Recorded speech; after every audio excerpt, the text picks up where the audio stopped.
Meanwhile, the RMC continues to monitor the situation in flood-prone areas with Pag-asa, advising that thunderstorms can be expected until the weekend. I am Makalma with this report. Due to the heavy rains the country is experiencing for the past days, the National Disaster Risk Reduction and Management Council confirmed that there is one reported dead due to the landslide. The landslide was triggered by the heavy rains in Davao region, which happened last Wednesday afternoon. The inundation brought about by yesterday's thunderstorm and southwest monsoon resulted in a large number of commuters stranded.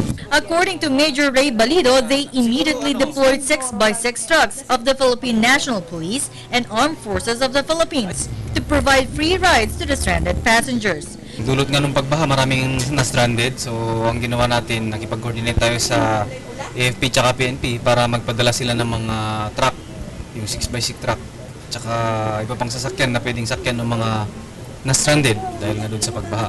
The heavy downpour forced several colleges and universities to cancel afternoon and classes, with some schools having classes suspended until today. Several domestic and international flights were also canceled or diverted due to the inclement weather. Even Cebu and Sarangani province were affected by the heavy rains. In Cebu, classes were canceled due to some flooded areas.